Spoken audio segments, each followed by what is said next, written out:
No. Ou é Might Warning? Yeah, come on.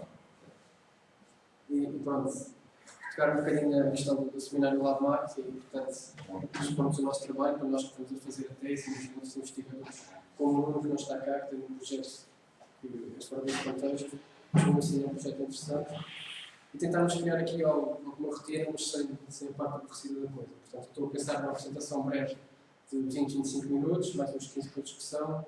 Entretanto, temos vídeos e umas coisas para animar a apresentação. Portanto, bem, vamos a isso. Aproveito para promover as próximas sessões. Daqui a uma semana o Jorge vai apresentar um trabalho também muito interessante, que eu não quero desvendar muito já. Portanto, venham e vejam. E depois o filme, a sua arte musical, vai-nos dar também um show agora.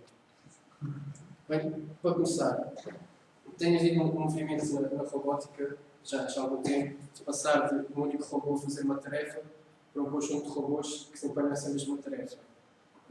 A ideia é passar de um robô que é muito complexo para vários e mais simples. Isto traz algumas vantagens em certos aspectos. Por exemplo, tendo vários robôs a executar uma tarefa em paralelo, reduzimos o tempo que ela demora a ser executada. São vários a fazer o trabalho. Depois temos também flexibilidade e robustez. Portanto, se um robô falhar, caso seja só um, a tarefa não pode ser feita.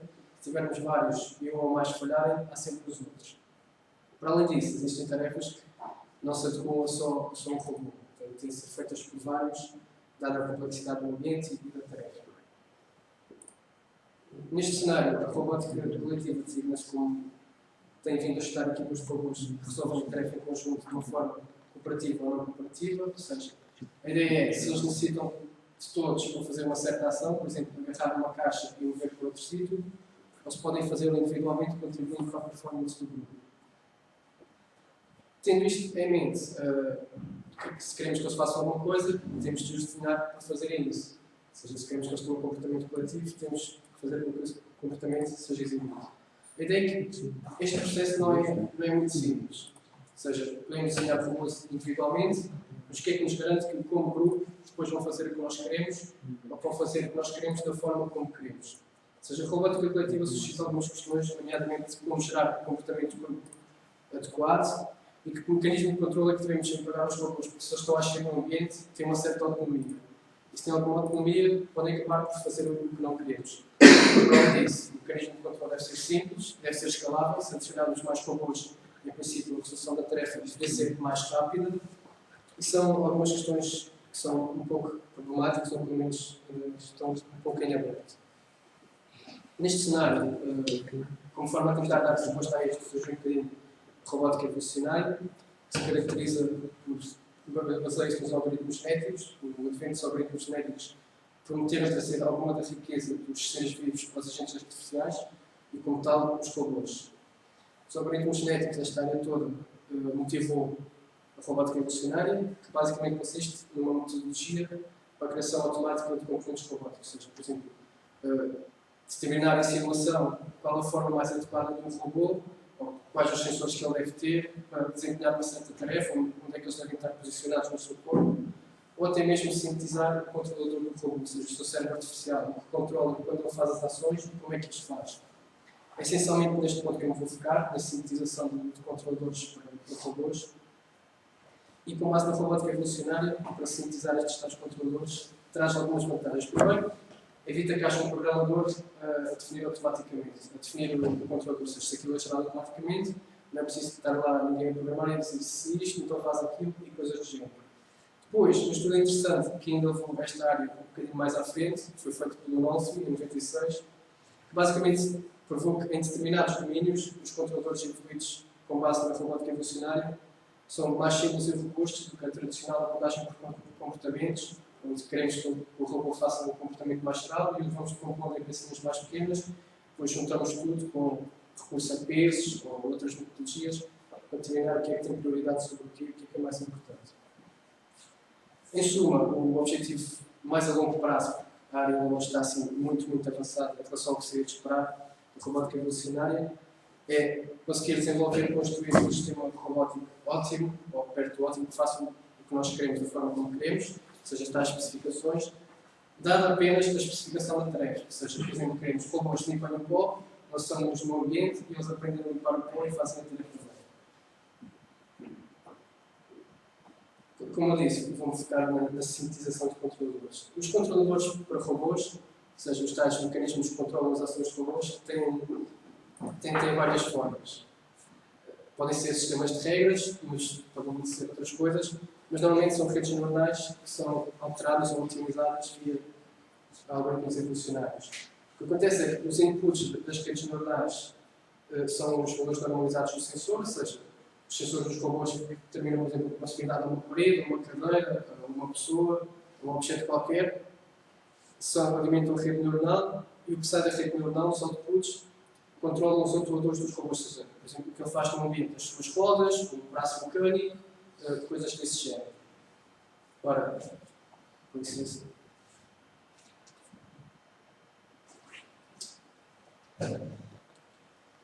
O problema de sintetizar controladores é que isto normalmente é feito offline, ou seja, é como o tradicional algoritmo evolucionário. Há uma população, há uma entidade externa que cria a população, que a avalia, que aplica os operadores genéticos de seleção, de variação, de substituição, cria uma nova população e esse processo é repetido até que uma certa condição seja atingida, por exemplo, que tenha um nível de fitness adequado.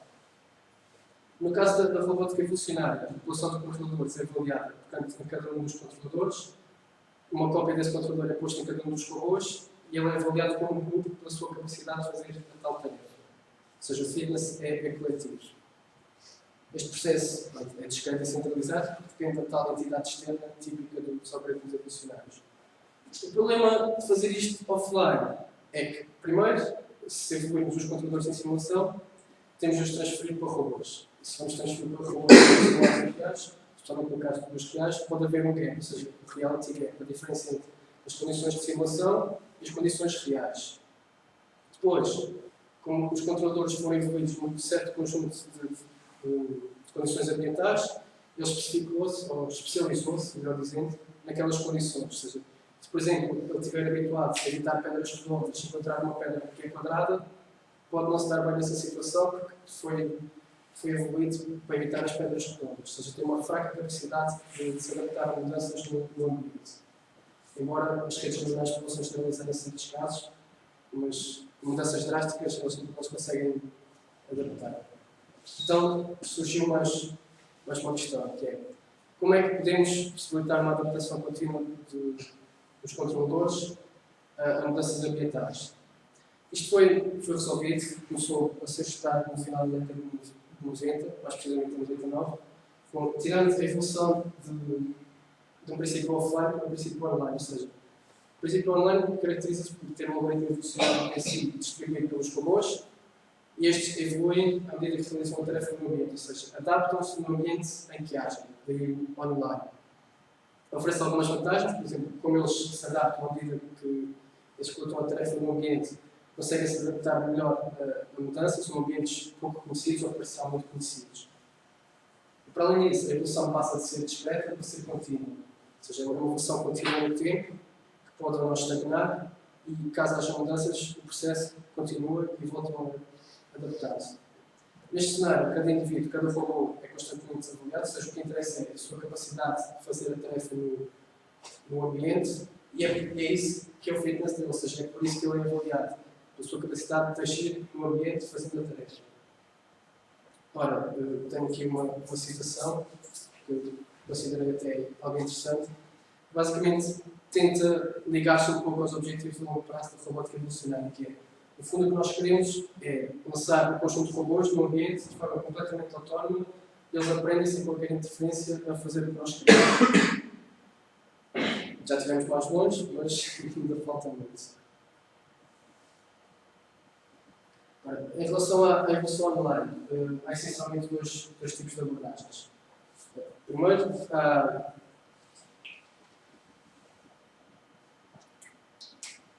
uma abordagem que se chama de evolução distribuída, ou Distributed Evolution, onde cada robô contém apenas um cromossoma. O cromossoma é a codificação genética do seu controlador.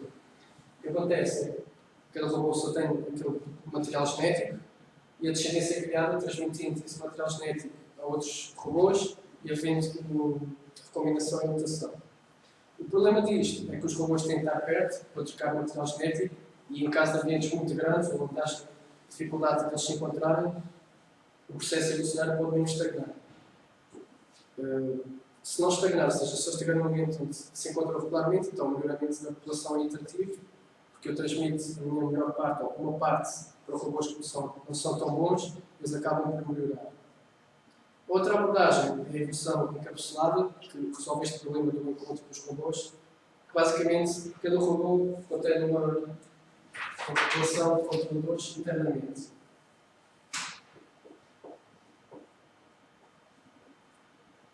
A ideia é que, considerando que é uma população de 4 controladores, quando é necessário gerar um controlador, cada um destes toma o controle do robô durante um certo período de tempo, é avaliado pela sua capacidade de fazer a tarefa e depois destes escolhe-se de alguma forma o mais adequado.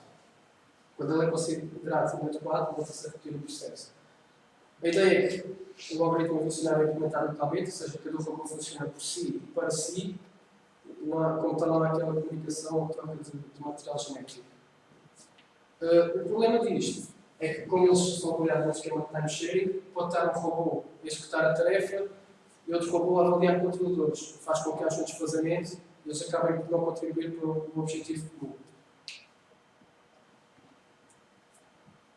Para resolver este problema, surgiu uma abordagem híbrida que, basicamente, é encapsulada e distribuída, ou seja, assemelha-se a um modelo de ilhas, cada robô age como uma ilha, tem a sua população internamente, tem um algoritmo evolucionário internamente, mas também tem a capacidade de, como na evolução distribuída, emitir material genético, trocar material genético com outros robôs. Assim, há uma troca de informação, ou seja, migração entre ilhas de material genético, e há variação interna, por caso de não encontrar nenhum robô no ambiente e o processo evolucionário não estagnar dessa forma. Bem, isto é tudo muito bonito, mas uma das questões que se pode apontar a qualquer uma das abordagens da literatura deste momento é que elas são limitadas, no sentido em que os controladores são redes neuronais, mas normalmente são redes neuronais com uma topologia fixa. Ou seja, sugere que quem programou os robôs ou quem pôs lá os controladores definiu à partida uma estrutura, experimentou várias estruturas e decidiu que aquela era a melhor. O que é que acontece se nós pudermos a estrutura realmente resolver? Bem, primeiro condiciona o processo evolucionário. Se eles tiverem uma rede demasiado pequena, podem não se conseguir adaptar até ao nível que nós queremos.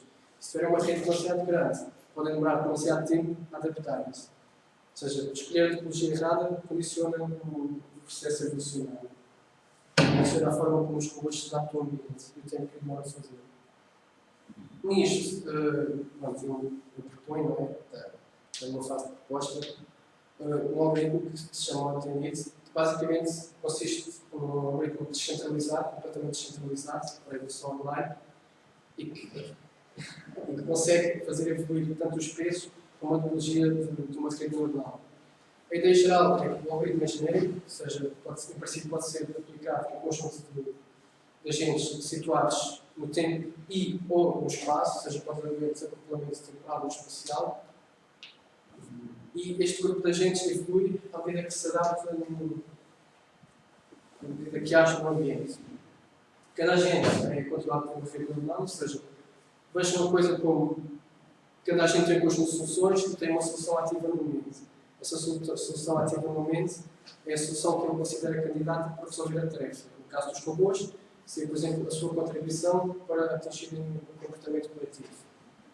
A ideia é que o algoritmo baseia-se num algoritmo já existente, que era centralizado e global, que é o NIRS, do Kenneth Stanley, que agora está na Universidade da Flórida, e tem umas características importantes. A primeira característica importante das redes é que tem marcadores históricos, ou seja, não sei se toda a gente consegue ver aqui em baixo, mas a ideia é que aquilo começa com uma topologia simples, ou seja, começa com uma rede sem nós escondidos,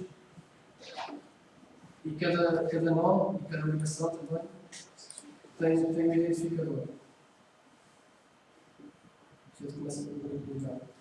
Depois, por cada nó que é um crescente e por cada ligação, este nó recebe um número de inovação global. Que permite, no fundo, segue o princípio da homologia na natureza. E que permite ter uma cronologia de todos os genes inseridos na rede. Isto é útil porquê?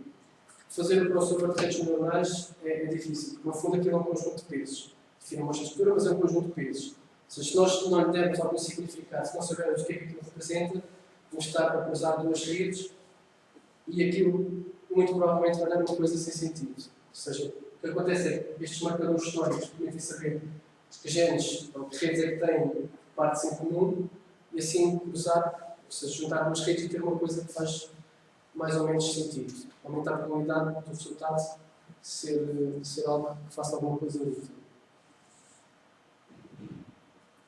Bem, a ideia do ADNIT é que cada agente mantém um nível de energia que reflete a sua performance na tarefa. Agindo no ambiente, por exemplo, suponho que eles têm de navegar sem colidir com obstáculos. Por cada X tempo sem colidir com obstáculos, recebe um bónus de energia, se colidir vai ser penalizado. O fitness é medido como a média de energia medida em intervalos regulares, por exemplo, cada 25 segundos, ou 30 segundos, ou tudo mais.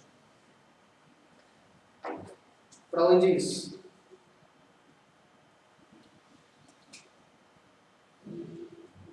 os agentes têm uma característica, nos casos de robôs também importante, que é podem transmitir informação a outros agentes. Ou seja, um robô, implementando este algoritmo, pode transmitir informação genética, pode e deve transmitir informação genética a outros robôs.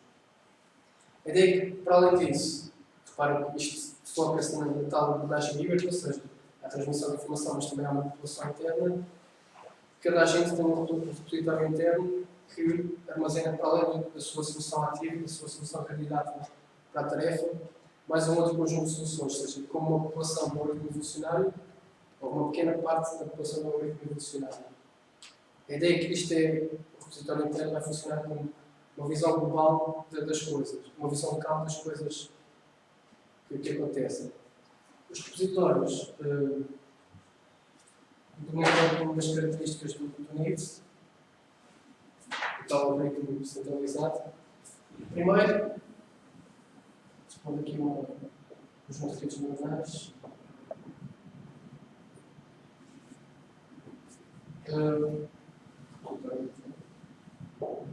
A ideia é que ele divide as redes neuronais que têm armazenadas conforme elas são parecidas ou não, ou seja, conforme as suas semelhanças topológicas. Ou seja, divide-as em espécies.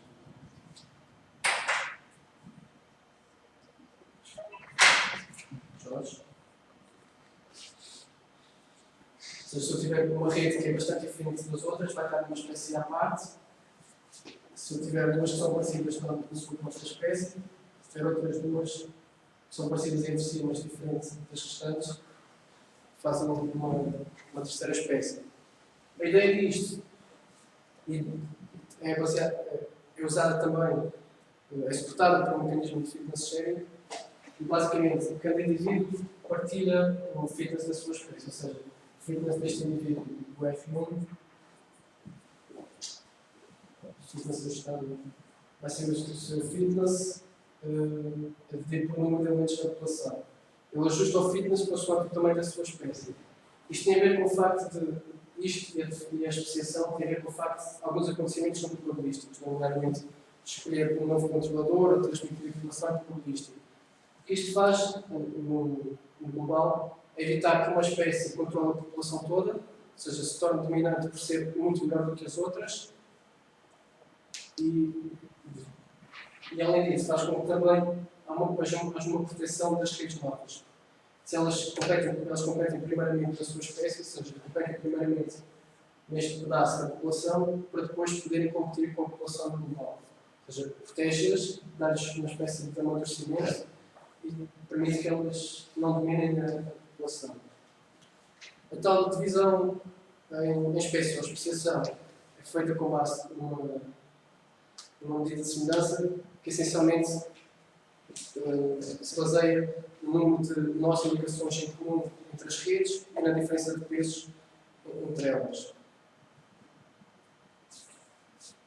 O algoritmo é um bocadinho mas... Depois, a tal transmissão de informação entre agentes. A probabilística depende do fitness ajustado, tal F' ou F'. da espécie local campo, ou seja, a espécie à qual o cromossoma ativo ou a solução ativa pertence, em relação ao fitness médio do estado de toda a população. Existem mais alguns elementos importantes, nomeadamente o repositório. Lembra-se que cada agente tinha um repositório onde armazena um conjunto de informação recebida e tudo. É gerido dinamicamente, ou seja, um agente para entrar lá tem de ser melhor do que o pior que lá está, e além disso, não pode ser uma má solução. Como é que eu sei que um cromossoma, uma possível solução, é má? O ODNI mantém uma lista tabu, que funciona como uma memória de curto prazo. Basicamente, todos os controladores que não funcionaram durante o último período de tempo, ou todos os que foram eliminados do repositório por serem maus, são colocados nessa lista tabu durante um certo período de tempo. Então, a ideia é que eu não vou aceitar nada que seja parecido com aquilo que eu considero mau. Isto permite com que a evolução não ande aos círculos, por assim dizer, num espaço de controle. Se eu tenho uma solução má, esquecem dela, okay, venho uma parecida, continua a ser má, então vou andar ali a mutá-la e a cruzá-la e sem fazer nada de útil. Quando é que o novo controlador é gerado? Bem, basicamente, quando um agente fica sem energia, gera um novo controlador. Nestas espécies, escolho uma que vai ser par, também com aquela probabilidade. Depois da espécie pai, escolhe dois, é o típico processo, os típicos operadores evolucionários. Escolhe dois, escolhe os pais, cruza com uma certa probabilidade, muta com uma certa probabilidade e essa passa a ser a sua solução ativa. No caso de serem agentes que têm de atuar no espaço, por exemplo, os robôs, é ideal, ou é bom que eles possam transmitir a sua solução para outros robôs, porque haja o tal melhoramento interativo da população. Então, cada agente tem um período de maturação, essencialmente tem um período de habituação ao ambiente, ou seja, tentam perceber o que é o ambiente e agem sem poderem ser substituídos durante esse período. Aqui, uma coisa que não vou explicar, mas essencialmente é uma pseudocódigo de coisa, não é muito complicado. Bem, pronto, nós, para testarmos o algoritmo, aplicámos uma experiência simulada. Basicamente, temos um conjunto de robôs semelhantes ao GPUB, os sensores infravermelhos alcançam até 25 cm, são estendidos com base na biblioteca. E basicamente os robôs atuam numa arena de 3 metros por 3 metros e conseguem sentir, sensoriar as paredes, outros elementos, saber que energia têm e saber quantas soluções ativas ou quantas cromossomas é que os outros robôs lhe enviaram num certo período de tempo. A ideia é que tendo uma arena de 3 por 3 metros por 3 metros, um grupo de 5 robôs, onde cada robô só consegue sensoriar 25 cm até à sua frente, faz com que eles percebam menos de 3% do ambiente, ou seja, são condições até bastante desafiantes para os robôs atuarem. Depois, a tarefa que nós escolhemos é uma tarefa de agregação, ou seja, essencialmente os robôs começam em posições aleatórias e têm que se juntar num sítio não especificado. A agregação é uma base para os comportamentos coletivos, tanto no caso da robótica evolucionária, por exemplo, mover-se em grupo ou mover um certo objeto, como até os animais sociais, por exemplo, que caçam em grupo ou também se movem em grupo. A ideia é que, como os robôs são guiados pelo tal nível de energia, a energia varia consoante o tipo de movimento que eles fazem, para evitar que fiquem sempre à roda no mesmo sítio, e com o número de cromossomas recebidos no último período de tempo, que lhes indica se eles receberam cromossomas há pouco tempo, então é porque tiveram um robô perto. E se tiveram um robô perto, então estão mais perto de atingir o objetivo global. Essencialmente, passando agora aos resultados, houve dois comportamentos bastante frequentes. O primeiro tem a ver com o flogging, ou seja, o conjunto de robôs que se move enquanto um grupo. Neste caso são as trajetórias dos robôs. As partes azuis representam as paredes da arena e as linhas representam o movimento dos robôs num certo período de tempo. A ideia que, por exemplo, aqui na imagem à esquerda, há dois robôs que ficaram no grupo estático, ficaram ali perto um do outro, e 3 robôs que se moveram em grupo, que eventualmente gerou um cluster, os que estavam a movimentar, depois encontraram os outros e juntaram-se todos no mesmo sítio. Um outro comportamento bastante frequente é uma estratégia de procura, que basicamente consiste em procurar junto às paredes. os robôs circundam a arena, um deles, por exemplo, quando está sozinho, circunda a arena, à procura de outros elementos, tentando evitar um pouco os cantos e assim, para não ficar preso. Pronto, mas mais do que dizer e explicar, é mostrar. Tenho agora 2 vídeos muito curtos que ilustram isto.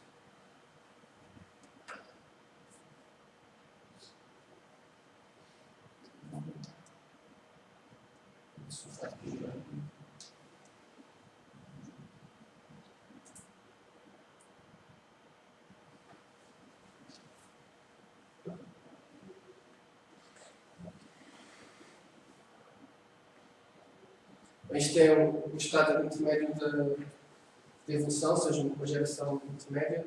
Os robôs, pronto, como ainda estão a evoluir, não têm estratégias de procura muito eficientes, mas que já começam de vez em quando a disputar alguns comportamentos interessantes. Sugeria que prestassem atenção aqui em baixo, para a imagem, com 2 robôs que acabaram por se encontrar, depois começaram a fazer o tal flocking, ou seja, movendo-se como um grupo. O facto de eles estarem assinalados por amarelo quer dizer que estão a receber informação genética do outro robô. Pronto, apesar de ainda estarem a andar em si, já começaram a mover-se como um grupo. O outro comportamento, navegação junto às paredes.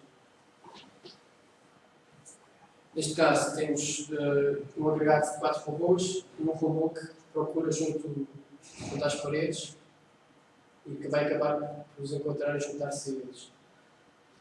Segue as paredes, de forma completamente certinha, até que, pronto, ali detecta qualquer coisa e junta-se ao agregado, concretizando a tal tarefa de agregação, mas eles estão a se juntar num sítio não especificado. Pronto. Uma das coisas que normalmente é apontada à evolução online tem a ver com o tempo de execução. Se nós lançamos robôs no ambiente, eles têm de aprender e evoluir à medida que agem. Isso, por norma, demora algum tempo. Neste caso, pronto, fizemos 30 ramos independentes para medir o tempo de execução. E o que acontece é que, em tempo simulado, em média demoram perto de 6 horas a evoluir. Ou seja, desde evoluir até concretizar a tarefa.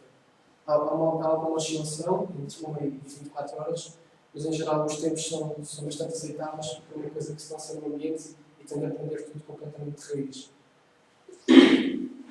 Precisamente o gráfico que eu vou falar, para cada simulação, o tempo que levou até atingir comportamentos estáveis, até atingir tal agregação.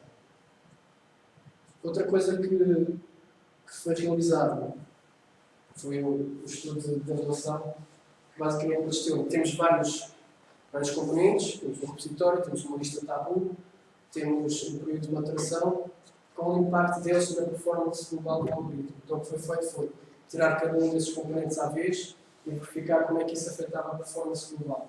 Para isso também foram feitas 30 ramos independentes para cada configuração. A ideia é que testamos com o repositório mínimo, ou seja, o repositório onde se considera 2 elementos, ou seja, cada robô pode guardar dentro de si 2 cromossomas, uma versão sem a lista tabu, uma versão sem o período de maturação e uma versão completa.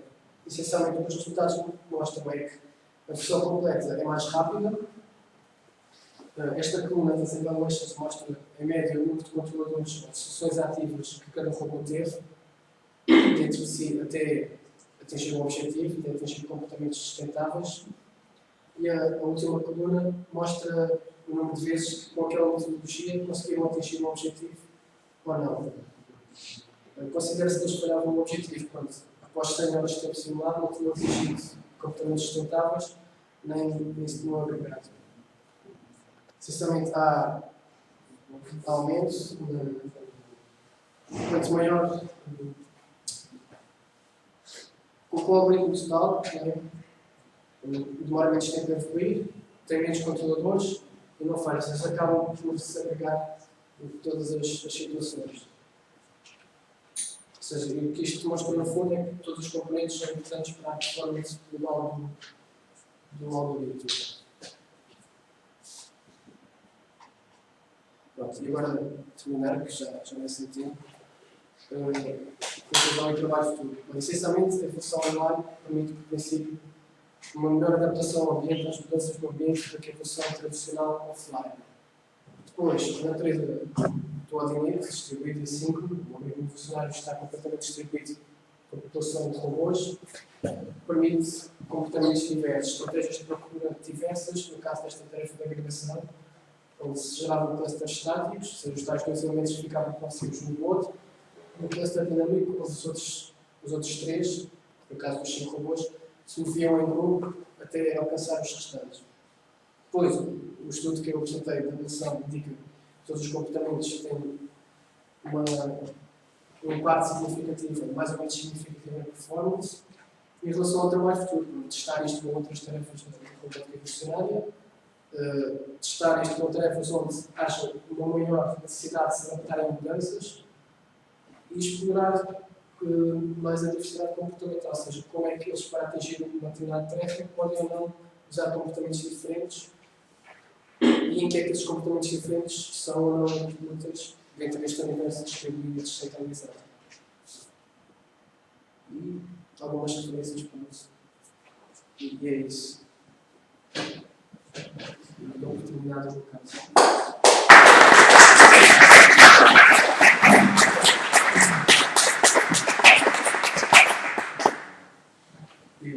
Você tem essas dúvidas? Posso abrir as escolhas? Uma pergunta assim, um bocado chove, daquelas. Porquê é que tu dizes que a robótica evolucionária não está muito desenvolvida? Acho isso um bocado estranho. Porque, se for ver as tarefas às quais os mecanismos são aplicados, têm sido muito limitados. Ou seja, assim, de certa forma, eu penso que os autores justificam-se com a estavam a usar tarefas de inspiração biológica, porque na verdade aquilo tem feito tarefas que são, não são simples, mas também não são nada extravagantes. No caso da agregação, do flocking, de foraging, de procurar elementos e trazer para o sítio. Quer dizer, são coisas que na prática têm algum significado prático, mas que, tendo em conta que isto é estudado há quase 30 anos, ou pelo menos com interesse, acho que surgiu há 30 anos, poderia e deveria estar mais desenvolvido. E isso não te faz pensar que poderá ser uma limitação da própria área em vez de uma limitação das pessoas? Não, eu por princípio, acredito sempre que posso melhorar muito. Não, mas mais a sério. Repare que até há cerca de 13 anos as coisas estavam condicionadas. Foi há 13 anos que surgiu a evolução online, ou seja, os robôs mesmo postos no ambiente. 13 anos? Que foi quando surgiu a primeira ideia sobre os robôs evoluírem no ambiente. Com o Watson e o Polsek. Não foi. O primeiro trabalho publicado de evolução robótica online foi e feita num robô. Em coletivo? Não, em coletivo. Foi num robô, em tempo real. Pois, mas talvez tivesse começado por ver o individual, porque as limitações do coletivo decorrem das limitações do individual. E acho que o grande problema aí foi, como estava a dizer, o primeiro trabalho foi o trabalho do Dario Floriani, um robô para encontrar o homing behavior, portanto, encontrar uma casa, digamos assim, a sua casa. E ele fez isso e teve aquilo com 1 mês e tal de tempo de CPU contínuo. Portanto, ele diz que o grande problema daquilo foi substituir lâmpadas, não foi CPU nem o robô. Tinha umas lâmpadas especiais para simular a casa. Portanto, demora muito tempo a evolução de um comportamento qualquer destes que tu dizes, e muito bem, mas são relativamente. E aí está uma coisa interessante. Pode durar muito tempo precisamente por causa da tecnologia da rede neuronal usada. Se eu tiver lá uma rede que não é educada para a tarefa, aquilo pode durar muito tempo, pode-se eventualmente nem convergir, porque as redes neuronais teoricamente são capazes de computação universal, mas só aproximadores, ou seja, eles aproximam as funções. E isso tem bastante impacto, tanto que este algoritmo centralizado no MIT deu uma posse enorme em algoritmos de topologia fixa, precisamente por isso. Partindo de uma topologia simples, conseguias chegar melhor para o problema, mais depressa do que as outras se adaptavam. Porque as topologias fixas se adaptavam aos seus pesos. Portanto, isso também tem um impacto significativo, que pode ou não estar condicionado por isso. Eu penso que, em grande parte, vai estar. Então, mas existem algoritmos de evolução online sem evolução de topologias. Exatamente. Exatamente. Foi isso que eu disse. Evoluindo são os pesos, o NIDS mostrou que. Sim, mas no teu caso de evolução online, tu pareces muito certo que a evolução de topologias aí trouxe uma grande vantagem. No entanto, não tens nada que prove isso.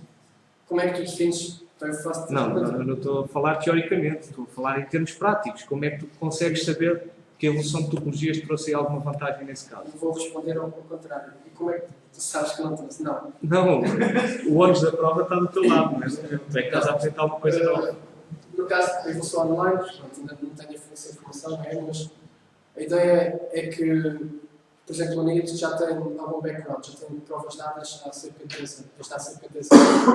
E o princípio, em geral, é o mesmo. Ou seja, se ele consegue chegar de uma forma mais rápida a uma estrutura do que as redes fixas se adaptam, tendo um algoritmo, portanto, é uma prova que ainda falta fazer, que consiga replicar a dinâmica do NIT, não há razão nenhuma para as consequências não serem as mesmas. De qualquer forma, eu acho que seria valioso, não é? Já que estás a apresentar um método novo, devias comparar com o que já existe, para dar mais força a isso, não é? Mas pelo que sei, tu estás a comparar é com o NIT centralizado, não é? O RT-NIT, sim. Que é centralizado. Eu acho que se era interessante era comparar também com outros métodos de evolução online distribuída, ou seja, semelhantes com o teu, mas sem evolução de topologias, para ver se realmente isso trouxe aí alguma vantagem significativa ou não. Porque, sei lá, costuma trazer nos outros domínios, mas nesse domínio de evolução distribuída online não pode estar certo que traz ou não. Por acaso, tenho essa conversa podia ter mostrado, porque tu sabes, antes de começar com o NIT, usava uma metodologia fixa. Portanto, parte desse estudo já tenho feito. Mas é estudo relevante para ser apresentado. Não é tipo, olha, está no passado, já não interessa.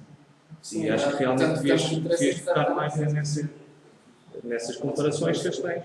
Sim, devia ter pensado nisso.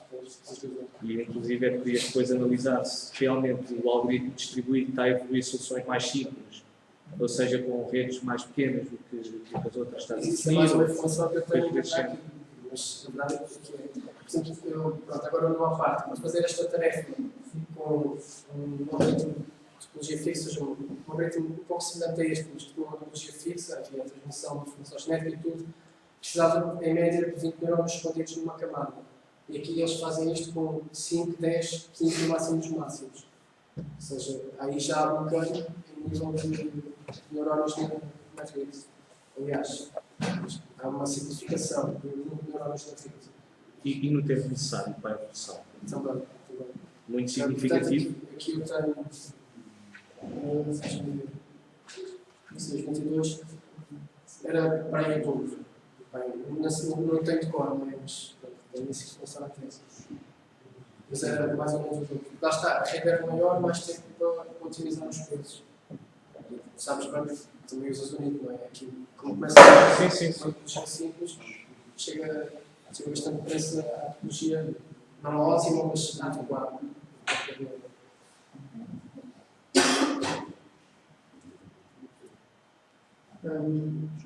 E se variarmos outros parâmetros, como por exemplo o ambiente ou o horário de comunicação dos valores, isso também vai ter um impacto no tempo de execução. Sim, o raio de comunicação é importante, porque no caso dos sandbox, eles vêm pouquíssimo à frente.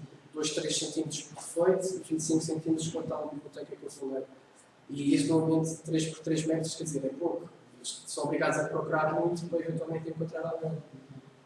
Aumentando esse raio, quer dizer, em princípio, a convergência seria mais rápida, porque eles veem mais espaço. Poderia não ser necessário uma rede tão complexa, dado que eles terão de procurar menos, não uma rede poderá ser mais simples. E pronto, isso tem um impacto no tempo necessário para chegar à solução. Ele poderá ter.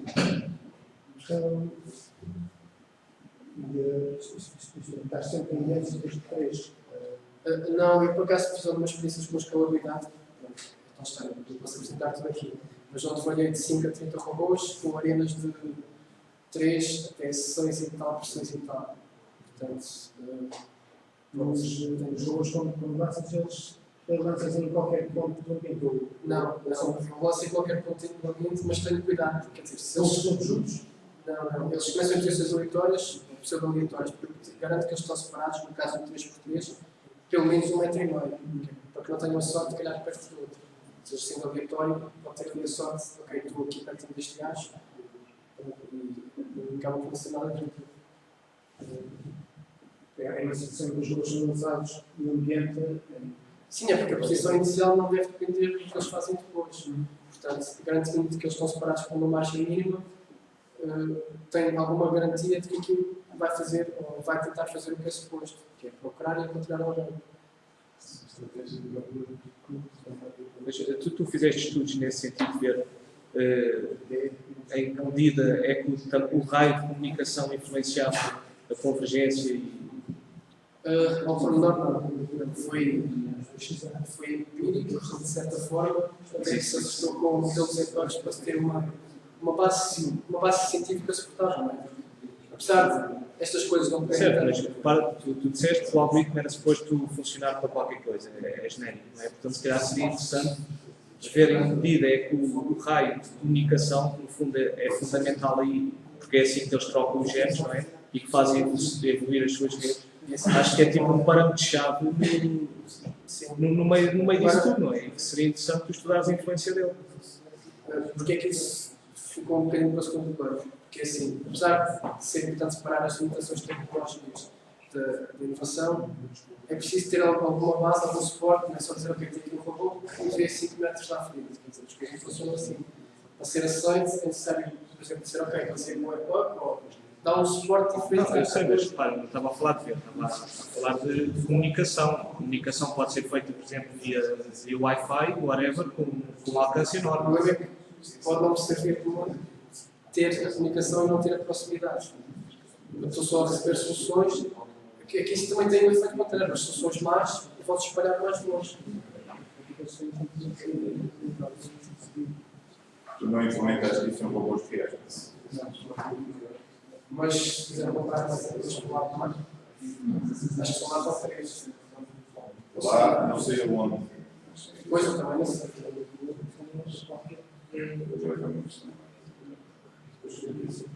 Então, mais uma coisa. Não sei se percebi bem, mas os maus robôs com baixo nível de energia vão sendo tipo eliminados. Sim, os maus controladores vão sendo eliminados. Os robôs supostos desaparecem também. Não, eles desaparecem da população interna de cada robô. Desaparecem de lá e estão na lista tabu, acabam por não ser transmitidos. Sim, portanto, tu metes ali os robôs e esses os que começam são sempre os mesmos Fisicamente, fisicamente, o em si é sempre o mesmo. Sim, no fundo, o controlador é como um indivíduo com o web container e o que lá está, o controlador é que vai mudar. É sempre o mesmo. Sim, ok.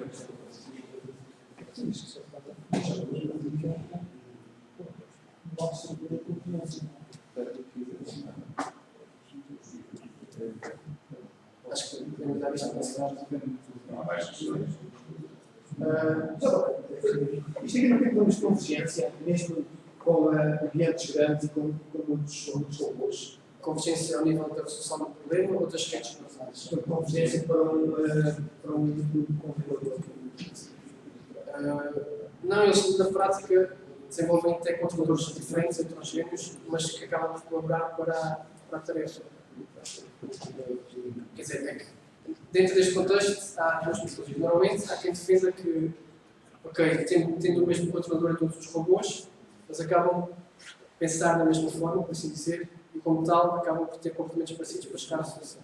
Tipo, procuram todos junto às paredes, ou procuram todos no meio, coisas do género. Há também quem defenda que, tendo alguma mistura, alguma heterogeneidade, dependendo dos problemas, pode ou não levar mais rapidamente à resolução do problema. Se cada robô tiver algum controlador em que ele pode escolher qual é o controlador que passa a atuar, basta ver essa pool. Os controladores são diferentes, pode ser ainda diversidade na população. Mesmo que todos os robôs converjam para o mesmo grupo de controladores. É difícil eles convergerem todos para o mesmo grupo de controladores, quer dizer. Portanto, dando um tempo de escolha. Não, é porque as redes que sobrevivem são as redes que, quer dizer, podem não É difícil, se calhar, também por causa da comunicação. Sim, Que é mas curto no teu caso, se fosse maior. o interesse da coisa está em ser um problema que tem mais ou menos dificuldade, um problema relativamente difícil, tendo em conta estas características do Alzheimer e do tamanho da arena, e mesmo assim eles conseguirem resolvê-lo em tempo aceitável. Portanto, isso aí também tem um interesse. É um bocado.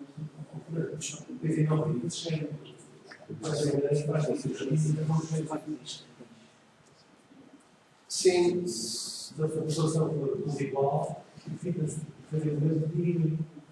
muito iguais. sim, nada. E Pronto, é isso que é a diversidade. Das forças de diversidade. Não, é sempre mais do que território. A ideia é que eles, como são divididos nas espécies, as espécies são topologias parecidas entre si. E cada elemento partilha o seu fitness da sua espécie, ou seja, o fitness do estado não é nada mais do que o fitness dele a fazer a tarefa, dividido pelo número de elementos da espécie. Isso permite que ele se deu no território. a espécie agrícola As animais é global. Sim, exatamente. Agora pertence ao território local, ou seja, aquela espécie não domina a população, o seu fitness é dividido, quanto mais ou menos ele tiver, menor o fitness do estado, e isso sim força alguma diversidade no número de elementos lá contidos. Isto está mais naquela situação que tu tinhas um robô cuja estratégia para poder juntar as paredes. Sim. O que é que leva o fitness dele? O que é que leva a escolher um controlador para poder juntar as paredes em vez de escolher outra estratégia? Se ele não tem contacto com mais ou menos a população. A evolução, sinceramente. Eles aqui são avaliados só por duas coisas. Primeiro, por não darem círculo, e depois por terem estado perto de alguém. Ou seja, se ele percebeu que estando perto das paredes tem mais probabilidade de estar perto de alguém, então é isso que ele vai fazer. Quer dizer, aquele controlador, como esteve perto das paredes e encontrou alguém perto das paredes, teve melhor fitness. Ele andava à volta das paredes porque, em algum momento, Por exemplo, estas coisas são sempre complicadas de analisar, mas, por exemplo, se eu tenho melhor fitness, pronto, se encontrou alguém naquela situação, é só uma resultante. Pode não ter se agregado, mas pode ter detectado. Sim, exatamente.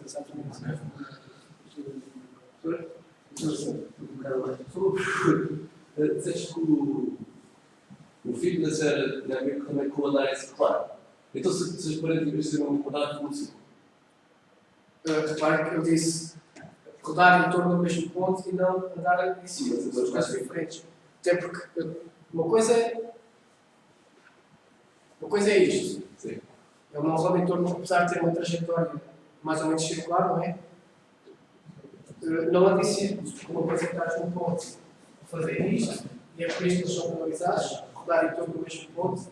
Outra coisa é isto. Portanto, as paredes sendo circulares, eles iam fazer uma coisa deste género, logo podiam ou não encontrar alguém. Portanto, tu dás essa penalização, no fundo, para fazerem um bootstrap, não é? Para os obrigares a sair. O problema a sair do sítio. do robô de evolucionário tem a ver com arrancar a coisa. Então, bootstrap. E assim, Não tem só a ver. isso é Tem a ver com complicado. limitações. Tu vais ter muitos problemas se não quiseres fazer uma tarefa muito mais complexa. O tempo que vais demorar a desenvolver. É por isso que as coisas não têm evoluído, é por isso que a área não tem evoluído, Fernando. Basicamente, não é porque Floriano pôs nisto há anos e tem vindo a trabalhar nisto. E morreu, digamos, o progresso. Não, ele tem feito, mas tem acabado por divergir por outras coisas. Ele começou a trabalhar com máquinas neuróns que são mais leves, mais eficazes, etc. Dos redes normais. Pronto, agora um bocadinho desta parte, eu e o Jorge temos estado para dar o tal empurrão à robô de Eu acho bem, mas eu acho que uma das coisas que vocês devem fazer é também refletir sobre as. Porque o problema não é uma questão de vocês serem um pouco capazes ou mais capazes que os outros, não é essa questão, é analisar o que acontece. Tu tens para uma tarefa, tens de estar, sei lá, uma exponencial, uma potência de 10 comportamentos, mas se tu aumentas um bocadinho a coisa e passas a ter de estar uma potência de 20, é uma coisa completamente descomunal. Tu queres aumentar, não é? A complexidade da tarefa, os comportamentos elementares que que são explorados. A própria rede que tu tens e vai ter diferentes. Tens a complexidade da rede neuronal em si e depois da tarefa que a rede neuronal desempenha. E isso tudo tem o algoritmo a evolucionar em si, a certa altura. Não escala, é uma situação que não escala, acho eu. Mas, epá, eu espero que vocês mantenham sem Miguel há muito tempo. Por acaso, ao nível de discussão do tempo de discussão para fazer a tarefa, escala com o número de robôs. Mas agora, contrapor um bocadinho a questão da escala. Não é isso. Isso não é a ver. É uma tarefa de flocking, é uma tarefa de agregação. Não é expectável que, se os comportamentos são semelhantes neles todos, eles todos vão ter uma agregação. Agora, quando tu queres, não sei, olha, experimenta um caso de perseguir uma presa, não é? E de fazer um comportamento de eles irem atrás de uma presa de uma maneira de se sentirem encurralados, por exemplo. Uma coisa que eu sempre escondi. Tu vês que nem nos animais é muito frequente ver isso. É muito difícil ver animais que trabalham cooperativamente assim. Não é só mamíferos os mais inteligentes assim, que fazem. Eu concordo em uma coisa, que a complexidade pode ser limitativa, a complexidade da tarefa. Mas quer dizer, se nós nunca tentarmos, nunca vamos lá chegar. Portanto, é como tudo, é preciso tentar, e se for mal corrigir ou abandonar como se devia, não é? Mas pronto, é preciso experimentar as coisas, fazer as coisas, trabalhar para verificar se elas funcionam ou não. É assim que se faz. É ciência, muitas vezes é preciso experimentar para mandar as coisas fora antes de ir para outra coisa. Então já sabes, agora tens de pôr os teus robôs a caçar gazelas. Se não funcionar, pronto. Só que este é tirar cafés. Você estava passando por uma coisa que é quando foi de ser um fechado, com essa dimensão, essas paredes, o que é que acontecia se fosse muito mais pequeno ou se não tivesse paredes? Se não é para aumentar as velocidades do que eles se encontram, se não tivesse paredes, há uma medida que aumenta o espaço onde estão imensos. É aumentar um com o outro, aumentar o espaço. sim, também. Em princípio, a tarefa seria mais difícil. Essa é a informação que eu não tenho. Em princípio, seria mais difícil, mas acho que, tendo em conta a informação que eu tenho, nada me impede de supor que eles conseguiriam resolver. Se fosse mais pequeno, seria mais rápido. Se eles resolvem neste ambiente, resolvem no mais pequeno, seria Tem de se cruzarem. seria correto. Tem a ver com o lado de se cruzarem, de se encontrarem. Sim. Por aí está dependente do número de encontros. E isso está ligado ao fitness, no fundo, em excesso de tempo. Quer dizer, definir novos comportamentos não é definir novos fitnesses também. A ideia aqui é que o fitness é um bocado aberto, por assim dizer. O fitness não leva certas coisas ao pormenor, ou seja, um fitness com poucas componentes. É só se eles não andam em torno do mesmo ponto ou se dispormos, aliás, se recebem alguma coisa ou não. O que eles têm de fazer, entretanto, pronto, eles é que têm de se enrascar.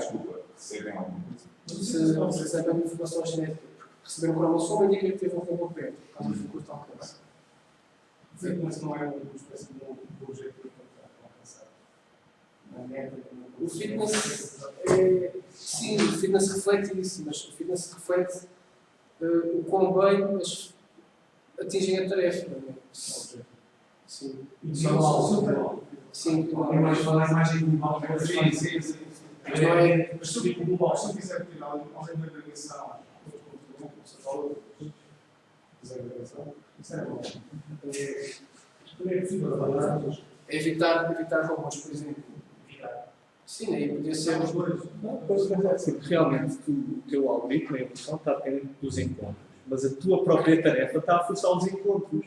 E se a tarefa não fosse isso? Não, a questão é que eu disse, quer dizer, o algoritmo não depende só dos encontros. Repare, eles são híbridos, ou seja, eles conseguem evoluir por si sós, tal população interna pode evoluir por si só, e têm o bónus de poder transmitir informação a outros. Ou seja, se eles não encontrarem nenhum, podem evoluir na mesma. Ou seja, não está completamente dependente dos encontros. Ajuda. fazem muitas anos, mas se não fosse, o fitness é reforçado num ponto, não é? Logo a cabeça. Sim. O fitness é tal lugar. Sim. O fitness é reforçado por um ponto, só tem uma tarefa semelhante. Sim, era dar-lhes a informação contrária, não é? Em vez de aumentar a energia se eles encontrarem alguém, diminuir essa energia se eles encontrarem alguém. Tipo, se encontrarem mal, portaste mal, tive tudo doce. Composição. Exemplo, como é que uma pessoa consegue fazer composição de comportamentos para fazer se quer ter mais comportamentos? Aí, a robótica evolucionária passa um bocadinho por cima disso da composição do fitness. Uma das coisas que eu falei nisso foi que, há algum tempo, foi demonstrado que este tipo de evoluções, não é? Eu fui nas redes neurais e tal, tem comportamentos mais simples e robustos do que a tal behavior-based de composição e integração de comportamentos. Ou seja, eu posso não precisar de montar um monte de comportamentos para eles fazerem o que eu quero definir. Posso eventualmente pensar como é que eles fazem várias coisas. Mas, quer dizer, a forma de evoluir é com eles. Não creio que tenha sido demonstrado que isso é mais Eu disse, ele mostrou em certos domínios. Ele quem? Não, eu tenho aqui referências. Sim, está bem, essa é a opinião deles. Eu acho que a questão é mais plástico, sim, mas mais robusto eu não. É muito o que discutível. Sim. Basicamente, o que ele defende naquela referência é a evolução, em vez de tal abordagem de comportamentos, onde se compõe em terra de comportamentos. Ou seja, onde eu tenho comportamento geral que é ser atingido, por exemplo, sei lá, andar até ali e para isso vou ter de me desviar da parede, me desviar da cadeia, não sei o quê, dou um peso a cada uma das coisas, uma prioridade a cada uma das coisas. O que ele defendeu foi isso, foi que a evolução, em certas circunstâncias, em certos domínios, evoluem comportamentos mais simples e robustos do que a tal abordagem explícita por comportamentos. Só mesmo tempo é que tu queres alcançar. Eu acho que isso é. Repara, ele evolui. Isso é um bocado a situação da coevolução. Né? Os primeiros trabalhos de coevolução era tentar fazer o ordenamento das redes. E aquilo foi muito eficaz, mas de facto a melhor solução, ainda até hoje, nem a coevolução, acho que foi feita por um humano. Portanto, tu estás-me a dizer que um algoritmo evolucionário que é capaz de fazer melhor do que. Eu não digo que seja um fulano em particular, mas um conjunto de fulanos que estão a decompor e a estudar isso e não sei o quê. Eu acho isso muito interessante. Percebes? É a limita, a ler, a aceitar o que o Nolfi diz, assim, de choque. Aceitar assim. Sim, mas tu disseste, ficou demonstrado. Eu disse, mostrou em certos domínios. Ele não mostrou, eu não acho que ele tenha mostrado. Ele mostrou que ele próprio não conseguia pensar em comportamentos e decompô-los de uma maneira tão simples como aqueles que evoluiu. Ele próprio. Mas não mostrou isso num trabalho de todos fulanos. Isso faz parte da história dos comportamentos diferentes. Homem, mas o que isso pode falar é limitações dele a pensar em termos de comportamento. Isso pode revelar, não é? Ou pode revelar uma tarefa. Mas ele próprio podia fazer essa crítica, não é? Pode revelar, porque isso não mostra. Mas uma parte que poderá ser mais ou menos interessante para o do trabalho disto é ter comportamentos que à partida não seriam pensáveis ou expectáveis e ter esses comportamentos de uma forma autónoma, que é o grande objetivo disto. Mas o facto de não serem pensáveis à partida não quer dizer que não possam ser pensáveis vezes com outros melhores ainda se alguém se dedicar seriamente a Pois, mas também nada indica que esses melhores ou piores pensados, ou esses pensados depois sejam melhores ou piores. Quer dizer, aí estão claro, mas por isso é que eu digo que não mostra nada. Como é que tu dizes? Tu é que disseste que mostra. Foi mostrou cara. Eu disse em certos domínios. Mas não mostra. Obviamente que ele não provou aquilo para o mundo inteiro. Ele mostrou um conjunto de tarefas, ou o que foi, comportamentos que ele não tinha pensado. Mas que ele não tinha pensado, mas que outra pessoa pode pensar. Outra pessoa mais inteligente do que ele. E Fernando, isto não mostra nada, percebes? Eu acho que não mostra. Mas enfim, ele achou, não gostou muito da evolução, tudo bem, e tu compraste a ideia. Porque esta de facto não mostra. Não diz que é impossível uma pessoa, fulano X qualquer, pode ser uma pessoa aqui da sala, dizer assim, toma lá, 2 dias para pensar neste problema e entregue uma solução que seja robusta e simples. E será que a pessoa não chega a uma solução igual a essa, que o funcionário é melhor? Percebes? E se eu mostrasse isso, ele mostrou que ele próprio não conseguiu pensar numa. E por isso conseguiu vender bem a ideia de ti, mais ou menos. Mais ou menos. Pode haver essa questão, eu até concedo um bocadinho de razão. Mas também há a questão da autonomia, quer dizer. Também há a questão da autonomia, quer dizer, se nós queremos que os robôs façam alguma coisa, temos motivados nós a programar as coisas e decidir como é que eles fazemos à partida, nem sabemos bem como é que aquilo funciona. A palavra chave aqui é aquele powerful, não é a palavra mais feliz de sempre. Quer dizer, à partida podemos conhecer os ambientes e tudo, e é só outras debates. Os corpos. Não, os corpos confusão. Então é assim que eu vou dizer. Nós, pronto, não sei se ficaram motivados para o seminário ou não, mas precisamos agora de ir à sala comum, temos lá uma garrafa de champanhe enquanto whisky, portanto. Eu gosto de ter ficado Ok, até ao fim. mas é só para quem concordar que isso é mais robusto. Não.